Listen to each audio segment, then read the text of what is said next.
حاصل پور ہوا کی بیٹی سے زیادتی، تھانہ قائم پور انصاف کی راہ میں رکاوٹ بن گیا، ملزم گرفتار کر کے رہا کر دیے۔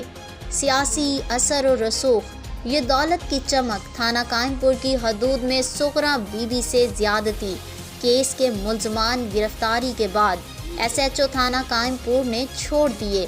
ملزمان محمد ارشد اور مشتاق کی سغرا بی بی کو قتل و جان کی دھمکیاں۔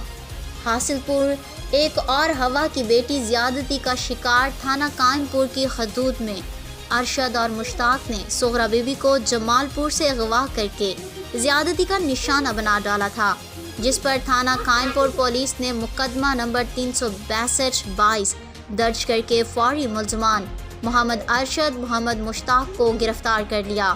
بعد از مال کی چمک یا سیاسی پشت پناہی، تھانہ قائم پور پولیس نے فوری طور پر زیادتی میں ملوث ملزم کو رہا کر دیا، جس پر متاثرہ خاتون نے الزام لگاتے ہوئے کہا کہ تھانہ قائم پور ایس ایچ او نے مال کی چمک کے بنا زیادتی میں ملوث ملزم ارشد اور مشتاق کو چھوڑا ہے۔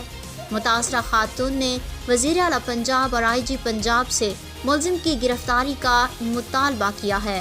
متاثرہ خاتون کے شوہر محمد آصف نے کہا کہ ایس ایچ او تھانہ قائم پور ہم پر دباؤ ڈال رہا ہے کہ صلح کر لو، نہیں تو تم پر مقدمہ درج کریں گے۔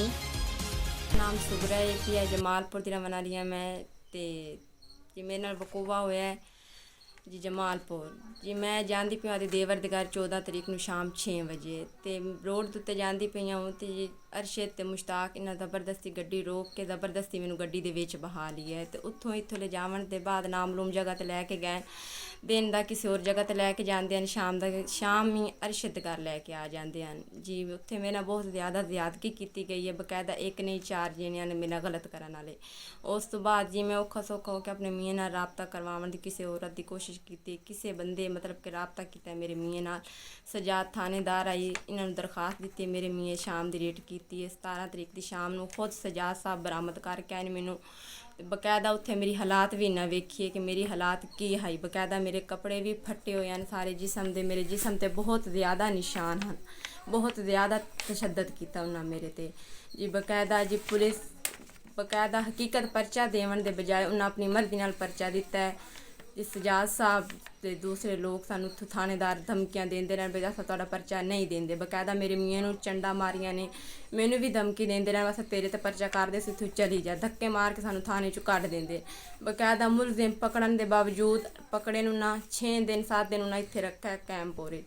ਉਸ ਤੋਂ ਬਾਅਦ ਜੀ ਉਹਨਾਂ ਮੁਲਜ਼ਮ ਛੋੜ ਦਿੱਤੇ ਨੇ ਉਹਨਾਂ ਕੋਲ ਪੈਸੇ ਲੈ ਕੇ ਜੀ। ਮੈਨੂੰ ਇਨਸਾਫ ਚਾਹੀਦਾ ਹੈ ਬਸ, ਮੈਨੂੰ ਹੋਰ ਕਿਸੇ ਚੀਜ਼ ਦਾ ਨਹੀਂ ਪਤਾ। RPO DPO DSP ਮੇਰੀ ਸਭ ਤੋਂ ਗੁਜ਼ਾਰਿਸ਼ ਹੈ, ਮੈਨੂੰ ਮੇਰਾ ਇਨਸਾਫ ਚਾਹੀਦਾ ਹੈ ਬਸ। ਤੇ ਬਾਕੀ ਮੇਰੇ ਮੁਲਜ਼ਮਾਂ ਨੂੰ ਸਜ਼ਾ ਦਿੱਤੀ ਜਾਵੇ ਬਸ, ਮੈਨੂੰ ਇਹ ਕੁਛ ਇਨਸਾਫ ਚਾਹੀਦਾ।